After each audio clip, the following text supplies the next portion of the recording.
Hey everyone, I have a very exciting guest for you today. I mentioned him in our daily financial news this morning. We have the one and only Jason Pritchard. How you doing, man? I'm doing great. I'm doing great, Zuber. How are you? I'm doing very well. So first, this is your fifth or sixth time back on the channel, I believe. Yeah. And Repeat guest, man. Repeat guest status. I should get some badge of honor or yeah, something. exactly. I got to Yeah, send you a hat or something. yeah, that's right. But really, what I wanted to get you back was really twofold. I've told you this privately, but now we're going to do it publicly. I believe as the market sits today, you are the number one investor in Fresno. Wow. Um, I don't know about that, but I appreciate the compliment, man. I try to stay humble and give back when I can, and you know I well, let me I'm talk trying about my best, why. man. Let me talk about why I think you're the number one investor. Are Okay, there people in the business doing more deals than you? Probably. sure, yeah, Are there people in the business that their average deal is more profitable than yours? sure, Probably. But when you round out everything you're doing, right? You started as simply a buy and hold guy. That was your vision, an agent. You now run, in my opinion, one of the best real estate teams in the county. Um, you are mentoring people left and right. You started a real estate meetup from scratch, and now it's hundreds deep yeah, all the time. You now have people that you have mentored, and these people are doing deals, which is hard, right? yeah, Lots of people can help, but you've yeah. helped and they're executing. You've since gone on to, and this is what we're going to talk to next, because you are already the man, and now you're going next level. And that's the conversation today. How does the number one guy in Fresno, my opinion, go next level?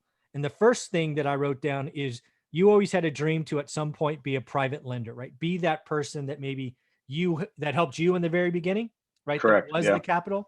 And now yeah. you are helping someone. So why don't we talk about how that was?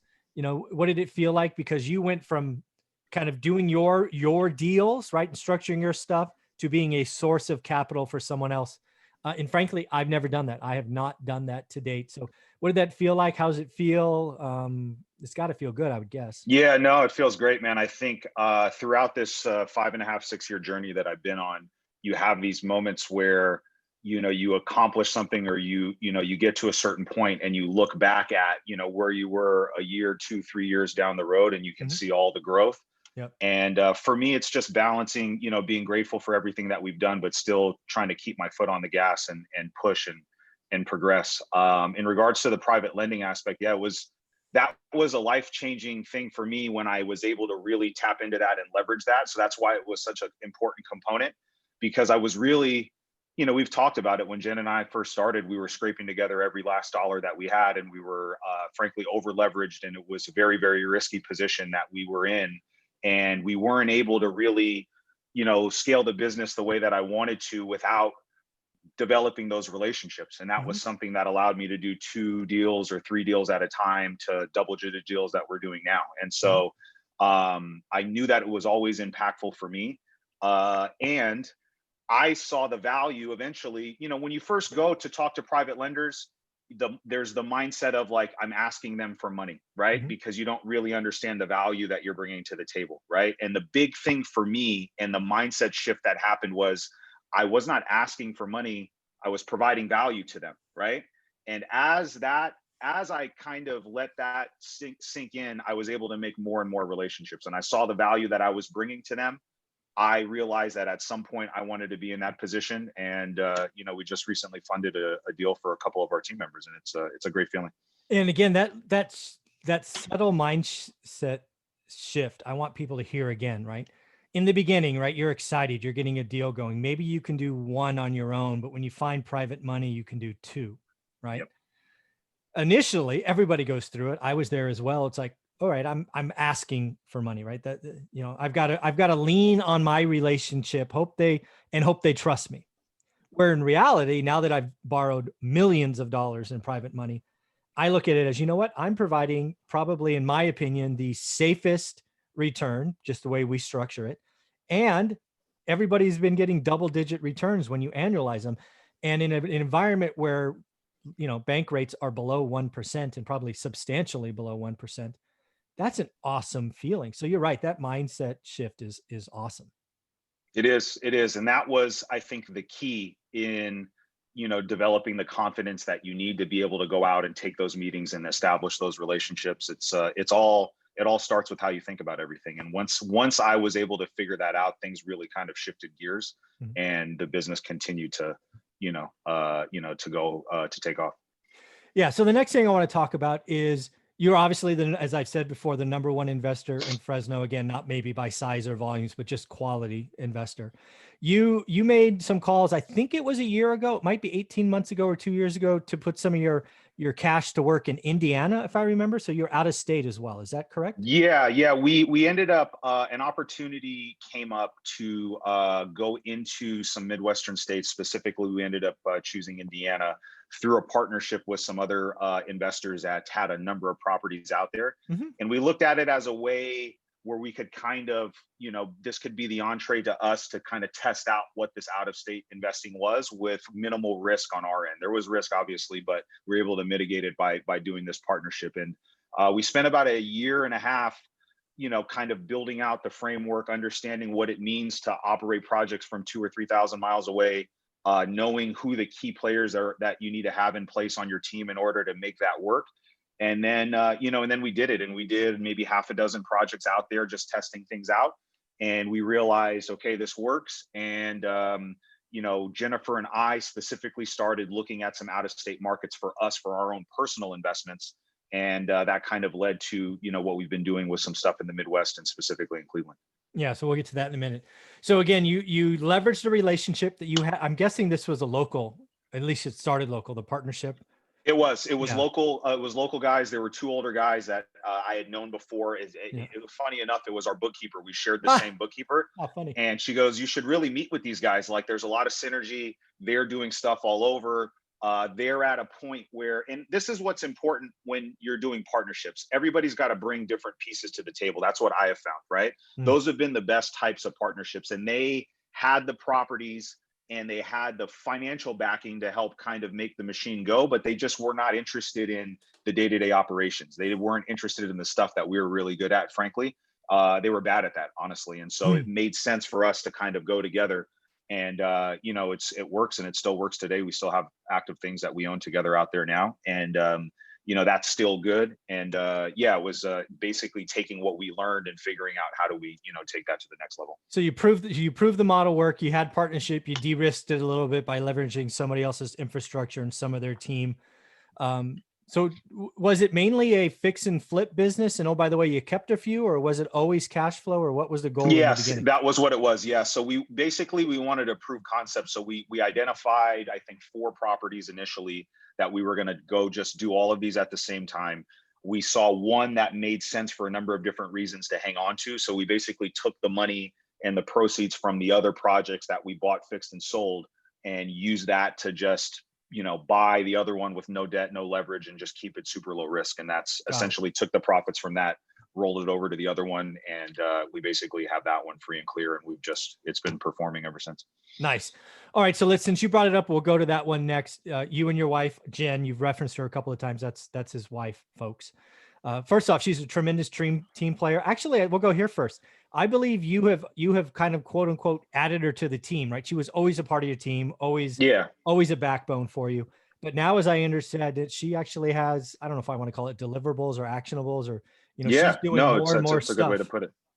Yeah. So what we did was, a few months ago, we had some internal changes within the people that were working directly with me. Mhm. And, I think a lot of it started with COVID and just wanting to, figure out how we can be lean, how we can be, efficiently operating on a day-to-day basis. And I decided to make a change where Jen had expressed some interest in wanting to get involved in property management. And that was Oh, something that, oh, really? frankly, Oh, I just ouch. don't like doing. Yeah, I frankly, for me, like, I don't like doing that component of it. Yeah, me. I self-managed personally up until we got to 15 or 16 units, and then we handed that off, and I didn't want to come back and start taking over another whatever 50 something that we have right now. Mm. And so she just dove right in, and with the help of some of the people that we kept on, Mhm. she's really kind of been the person in charge of all of that. And so she's learned a lot. She's taken the crash course, and I'm sure. it's interesting with her because her and I are very different because I'm just like, let's just go and then we'll figure it out. And she's very analytical and wants to like have everything like Process and lined up. procedure and Exactly. Right. And yeah. I'm just not like that. And I'm just like, Jennifer, go, here, you're in the deep end. Let's go. Let's figure it out. So she's definitely got a crash course with all this stuff, but she's done really good. And it's been better for our relationship, frankly. Like our personal relationship and our marriage, I think, has got stronger because there were times when, frankly, like I was bitter because I felt like I was on an island just kind of doing all of this stuff on my own, right? And there were conversations that we had that were difficult where I just said, like, listen, Jen, like, you don't really understand the scope of like what we're doing. You know what I Yeah. mean? Like if something catastrophic happened to me, you know what I mean? God forbid, like you would have no idea what's going on. And that's not a good place to be. You know what I mean? Oh, I totally agree. And we spent a couple years kind of figuring that out, right? It wasn't just that led to this, right? It was kind of a ramp up period for her where she was getting more involved. But then, this summer she really kind of stepped in and has taken charge, and she's done a great job. Yeah, I think again, your two relationship I've always admired is because you both work hard together, but you also celebrate, right? I always talk about Yeah, celebrating the small stuff. absolutely.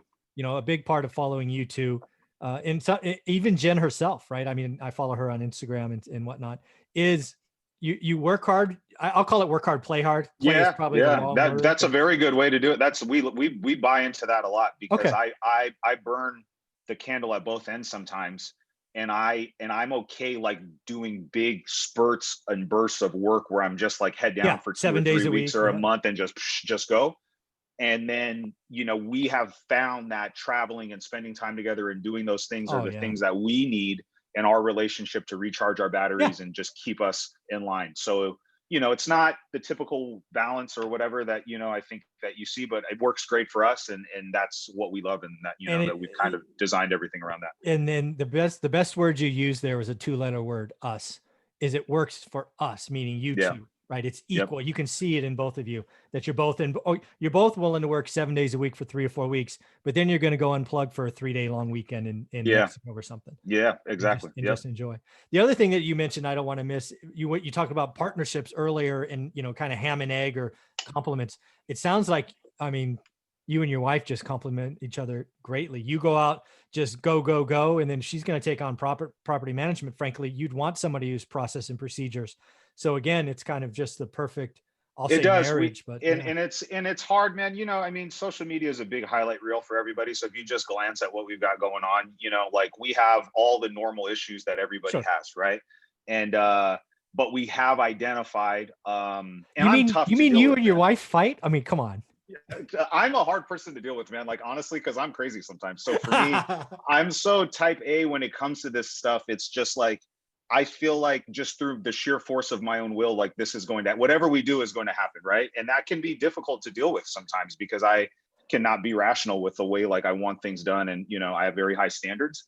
And, we've kind of learned how to navigate. We've been together 13, almost 14 years. So, we've kind of, we've gotten through all the humps and all the different things, and we figured out like where we're really good and the areas where there's friction. We've learned how to kind of eliminate those things and reduce that. So, our relationship stays in a good place. And we're, through a lot of trial and error, we're in a very good spot right now. Well, very cool. Let's talk about out of state because we went there first. Now it looks like you and Jen, at least based on what I saw the other day, have picked up was it a triplex in Cleveland, I think? Correct. Yeah. We bought a triplex in Cleveland, and it's a good segue. It piggybacks off of the initial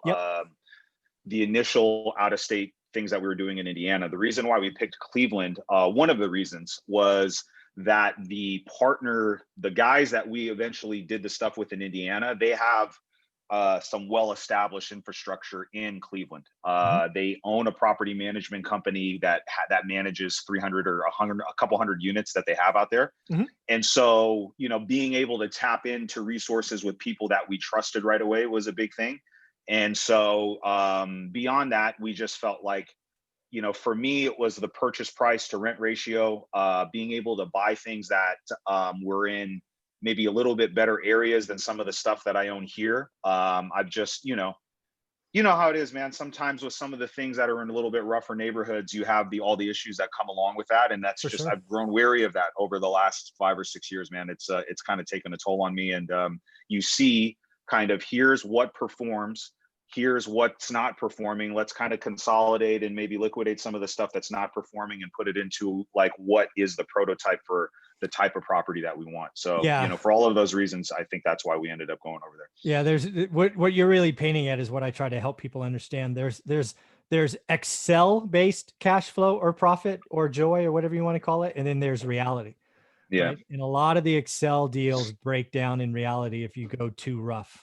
Right? Yep, it does. And I have had a number of those where I've learned that the hard way, right? And you think like, oh wow, this looks great on paper, but paper and the real world are two different things, right? And Very so different. yeah, so it allows us to kind of keep a baseline for the level of maybe property or neighborhood that we're going to go into. You know what I mean? And so we can stay in that. I've always liked that blue collar, like C plus area. That's always been good for me, where it's working class, but it's not like a lot of craziness going on, or maybe even a step up from that, like B minus. That's always been kind of the sweet spot for us. And we can just get into some of those more affordable, those areas are just more affordable over there than over here, For and sure. the cash flow is better. And that was kind of what worked for So us. let's talk about the checks and balances, because I'm on record saying that there's a lot of Bay Area or California investors who see Midwest prices, Cleveland, since you brought it up, I'll just say Sure. Cleveland, and they look at the Excel sheet and then they do no due diligence. They go, hey, I'll buy 3. I mean, screw it. I could buy 1 in California, or I could buy 3 in Cleveland. Yeah. Yeah. And, I tell most people you can go broke in Cleveland. Yeah. So what were the checks and balances you did in place before you put down some hard-earned cash? This deal we actually picked up off MLS. So it wasn't my typical deal, like where, we're closing in 7 days, minimal to no informal inspections, that type of stuff. Right. I didn't really feel comfortable just like going in there guns blazing, like I'm used to out here. Because you don't know, like, all of the different nuances of like the property type and the area and the weather and all these different things that are just different than, Central Valley, you know what I mean? And so I was patient. We spent probably 60 to 90 days like dialing in the actual market. Then once we found the market, I probably spent another 60 days like this is important, evaluating a number of different properties. People need to hear that again, right? You are the man in Fresno. You're a licensed agent. You run teams. Yeah. You were deciding on out of state. And yet, just like I tell everybody, freaking learn your market. It takes 90 days. Even for a guy that has it dialed in, and I just want people to hear this. That once you go to a new market, it all starts at 0. None of that other stuff matters. You have to learn your market. I'm sorry. I just wanted to hit that again. No, that's good. And I mean, I think here's some real world examples of what we did, right? So we did with the cool thing about the internet is there's a lot of readily available information at your fingertips, right, to help kind of with that initial exploratory process. And so when we settled on Cleveland, we actually found a guide on Bigger Pockets that somebody had blogged about. So it was an investor that had done 1,000+ deals and owned a number of things, and he rated within the city of Cleveland, just the city, every single zip code. And he said, here's every zip code in Cleveland broken down by like grade from A to F or whatever it was. And we basically just said anything that's a like C- dear, and we're not even gonna look at it. Yeah. So like immediately just wiped all those, and anything that fit that, we just looked really, really closely. I got opinions from the agent. I got opinions from the property manager. I got opinions from different people to kind of collectively just say, okay, is this a good deal, right? And we found one on MLS. It had been listed for, I think it was like 85, 90,000. For a lot of different reasons, it wasn't selling, mainly because the owners were going through a divorce, and every offer that was coming in was going from the husband to his attorney to the wife's attorney to the wife, and then back and forth. And by the time communication got back to whoever submitted an offer, they had already moved on to like the next thing, right? And so my agent, I just told him, just be patient, keep checking in. This is a good deal. Keep checking in. And we were able to bake in like a $20,000 discount. We were able to do a formal home inspection, which I'm not really used to with my investment properties, right? So we were able to go in and really check the major big ticket items, right, to make sure that we weren't buying a lemon. And, there's some deferred maintenance, but, that was expected, and we knew that going into it. And that's kind of baked into our pro forma. And, I just wanted to do something super low risk. So, we're not going to put debt on it right away. We just pay cash. I was happy with where we were buying it for and the rents that we were getting. And so, so many things lined up, we decided to just pull the trigger on it. Again, you're again, learning a market, 90 days, checking and balancing, having others look at it. Frankly, you are doing things in Cleveland that you wouldn't do in the Central Valley. Oh no, because for me, I'm so confident out here. Exactly. Like I can basically, somebody can send me an address in major cross streets and I know exactly what the house is worth. I know what we're going to need to, do it for. I can make a decision as far as like what we're offering, like within 10 minutes. And over there, it's just not like that. And so it can be easy to let the confidence that you've developed in one market trick you into thinking that, it works the same way in another place. And that's like a recipe for disaster, I feel like. So Oh, totally. I'm good at being patient and not like when I go into a new thing, like doing my due diligence. And then once we figure it out, I'm okay pushing my foot down on the gas, but we So got to let's talk kind of about get our that. feet wet first. Let's talk about Yep. pushing down on the gas. Because what I think I heard you say, and we're going to find out if we agree or not, right? You made this commitment, no debt. You're going to just check it out. Would it be fair to say that you wouldn't buy a second property unless a deal of the decade came along until March or April next year? Yeah, I mean, deal of the decade maybe is good. Like maybe is Yeah, a you might stretch. do Like it that, doesn't but have to be a grand slam, you know what I mean? But like if it was like a solid double or even a triple and it made sense and I could get into something good, I probably would. okay. But I am not going to go crazy out there like I have out here where I bought, 30 units or 40 units in a year or something like that, right? Like Mhm. that's it's going to take some time, and I've always conditioned myself to realize that I'm in this for the long haul. So if we're in Right. it for the long haul, there's no need to rush. There's no need to get ahead of ourselves, and it's practicing patience while still being in tune with what Yeah, opportunities are out I'm there. totally up for eventually stepping on the gas. But again, a lot of people, you're unique, right? You first off, you've got 8 or 9 years of being a landlord. You're in the business, all of those things, right? Your full-time job is real estate. Yes, A correct. lot of other people, full-time job in tech or finance or whatever it is. I tell them, hey, if you're gonna go learn the market, you're gonna pick Cleveland or any other market, and you get a deal and you think it's great. I strongly recommend you wait 6 months Yeah, because again, back to what we said earlier about that Excel spreadsheet. It is very easy to make an Excel spreadsheet look great. exactly. Yeah, it is. Sometimes life kicks you in the teeth, Yeah. you Yep. know? And then you have to learn. I've learned that the hard way a number of different times where I thought I had slam dunk deals here in my own backyard Yeah. and they just turned to, what after a while. You know what I mean? And it's Oh yeah. just you learn and you take those lumps. And I think just for me, I've never had a problem failing forward. Like if something doesn't work, like we just, we adapt and we learn and we figure out what to do next so we don't make the same mistakes. Very, very cool. Well, then the next thing I want to talk about is you actually, I think it was New Orleans or maybe it was Mississippi. You went out and checked out an apartment building that again looked good on paper. You go Yeah. ahead and drop Yeah. 1,000 or 2,000 bucks to go check it out, and it wasn't what you thought it was. Yeah, that one was an interesting deal. We actually submitted an offer. We had the offer in escrow. We sent our earnest money. We were able to negotiate a short due diligence period. And,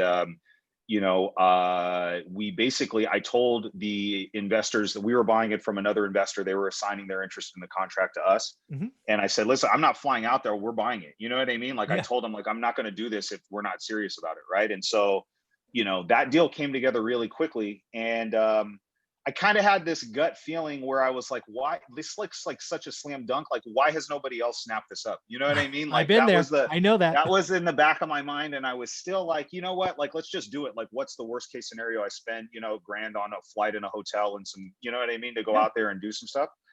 And essentially, the nicest way that I can put it is they misrepresented the condition of the property. So they sent me the best possible pictures that they could.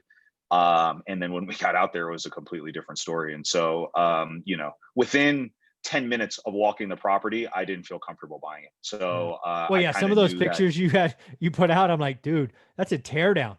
Yeah, no, it was. They basically, the way that they represented the property, especially the fire damage one, they took like one picture of one fire damage unit and said like, okay, yeah, here's what you have to do. And then when you got there, that one was a tear down. There was significant fire damage to two other buildings, which wasn't disclosed. And then basically like every major system, they had painted and put siding on the front of the house or the front of the building. So like when you first walk up, you're like, wow, this place looks really good. And then they didn't run the siding on the back. They didn't, you know what I mean? Like it was crazy. So it was just in the, like literally within 10 minutes of walking it, I was like, there's no way we're buying this. So I was So hopped on a again, flight and yeah, went home. again, don't believe everybody. Don't believe deals. I mean, you got to do your due diligence. And, you know, I loved what you said on Instagram, right? It's, yeah, you know what, it cost us $1,000, but you know, you would do it again because the deal was that Absolutely. good. Yeah, no. I mean, it was like, I think that's the cost of doing business. You know what I Yes. mean? And I think like if you're not, you have to get in the game. I think the biggest issue that people have is they just spectate. They like the idea of real estate investing, Yeah. but they Spectate. all they do is spectate. And you've got to get up to the plate and swing at some balls, man. You know what I mean? And you're not going to hit every single one. And it's not Amen. yet, you know, and that's I've never been afraid to get up to the plate and take a swing Well, and let see me what ask happens. this. Who did you, because again, I'm going to say it's me. And if you don't want to answer Sure. this question, No, I'll answer it. Yeah. but there was somebody in this deal that just ruined their reputation. I don't know Yeah. who that is. It's either the seller, the wholesaler, somebody along the line is misrepresenting. My opinion is it was more the seller than the wholesaler. Okay. I had never done a deal with these guys before, but they were really easy to work with. Very straight up about everything. You know, the negotiation worked very well and was easy enough for us. Like it was. I felt like the seller was really, because I met the seller when I was there. Yeah, I would think. So when I was there, he was the one that kind of walked me around, and He's trying to guide you past the bad stuff. exactly, yes. And I just got the vibe that, you know, he was in way over his head, which he was, and he was looking for somebody to bail him out. And I Yeah. think, you know, the guys that I was buying the contract from, they had never gone to the property. So it was the seller's pictures that they were going off of. Ah. And so they were, you know, the virtual investing is like now the big thing that everybody's doing, right? How And this big? is How kind big of was the contract or the assignment? Was it 200 grand? 100 grand, 100 grand. Oh, that's it. Okay. Okay. Yeah, so All we right. had it That at kind of like makes sense. 465. They had it at 365, and I mean, I didn't even care. Like, I didn't like. I was happy with the number. Had it been what it had, like, had it actually been the way it was portrayed in the initial pictures, we would have still bought it. But it wasn't. It was in really bad shape. Yeah. Okay. So very cool. So again, you're looking.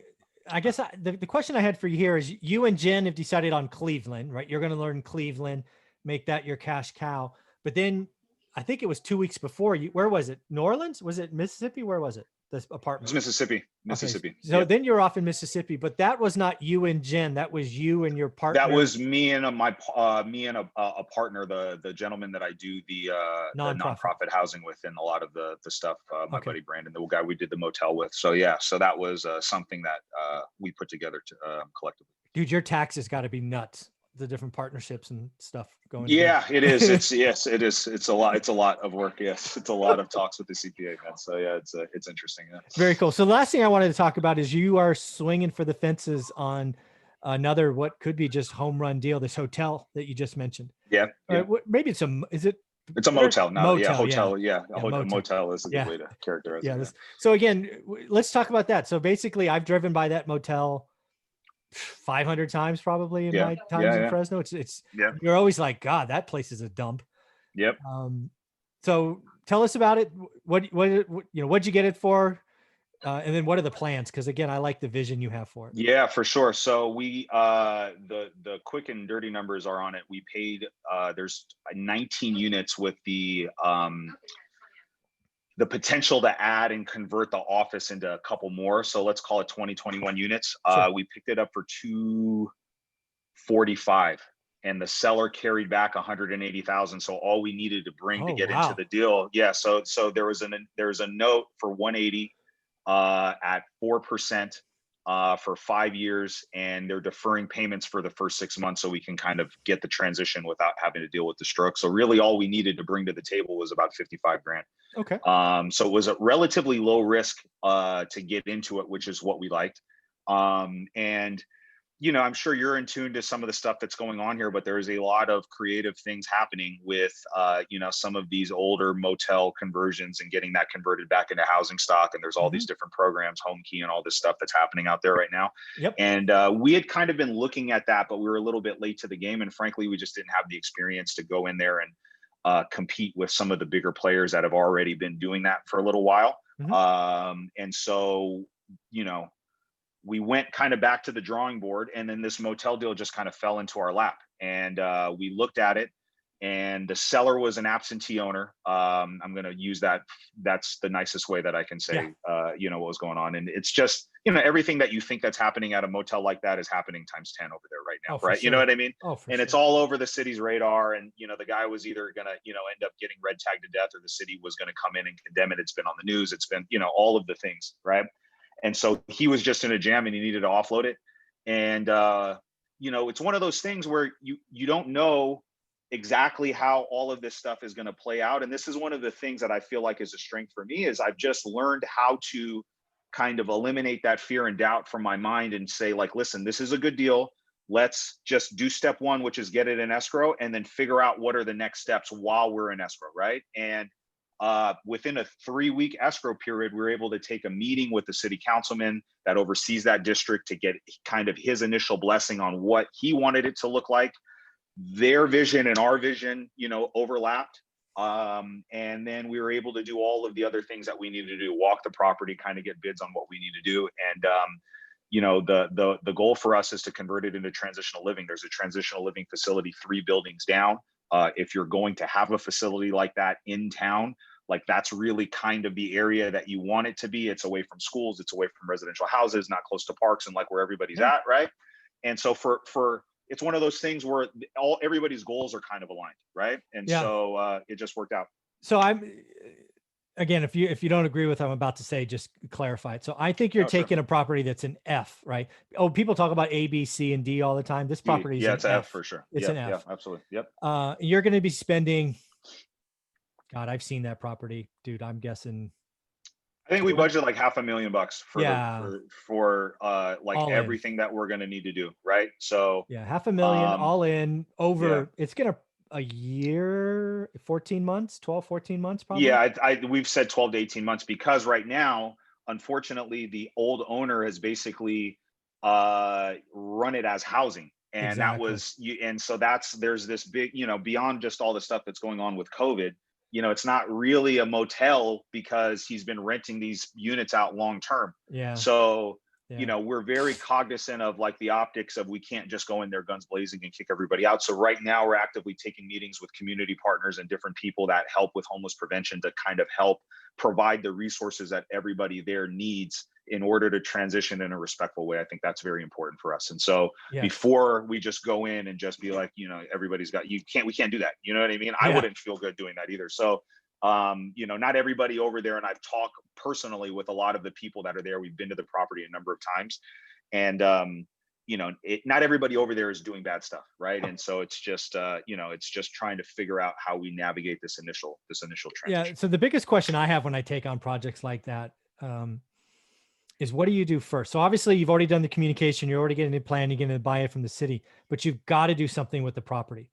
So I saw some pictures the other day. You're basically cleaning up the outside. So yeah, the initial thing, and it's happening right now, is just getting all of the trash and blight and everything that's on the exterior and the inside of the property cleaned up. Okay. So we want them to know that there's a new owner. We're not going to stand for it looking the way that it is. It looks like a used car lot outside, man. There's cars on blocks and different, you know what I mean? Like all that stuff has to not go, not a used car lot. It's one of those things with like car junkyard. Junkyard. Yeah, it looks like a junkyard outside, man. Like there's 4 cars on blocks. There's an RV. You know what I mean? There's all this crazy stuff going on. So we got to get all that out of there.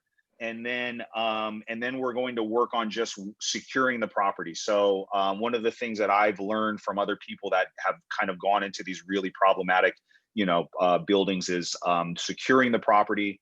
We're going to put some hardwired motion sensor LED lighting out there, right? So on the exterior and the interior. So a lot of times, when you have kind of that bad element there, they don't want to be walking around and have the whole place lit up. Right? And so right. And so we're going to do that. We're putting new cameras in there, and then working in combination with some community partners to go out there, survey the people that are in the units, let them know that there are resources for them that they can use to help transition to wherever the next place do you is think you're going to do do you think you're going to do exterior paint, windows, roof, and then fix up the sign in the it's actually interesting. So the prior owner did all new exterior doors, put all new windows in the whole place, and redid most of the electrical.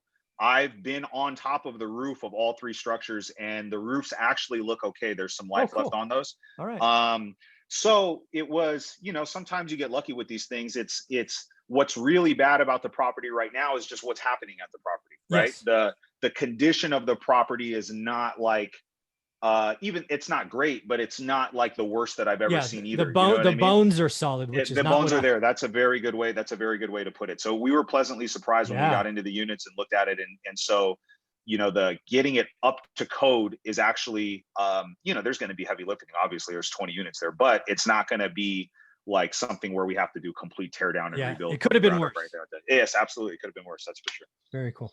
So one of the things I guess I was getting at is do you, because you have, again, this whole health crisis, COVID really means you've got probably 90 to 120 days before any meaningful turnover happens, I'm guessing. Correct. Yes. Yes. So so that's really that's the biggest kind of hurdle that we're dealing with right now. The prior owner served everybody that was there even before we got into escrow. Yeah. So from my understanding, my partner on that one is also a practicing attorney. We're trying to see where we're at legally with, Yeah. being able to exercise those notices with, just the optics of how all of this stuff unfolds is very, very important to us. So we Yeah, of don't course. want to just go in there and go crazy, and so we've got to make sure that, it's done in the right way, in a respectful way.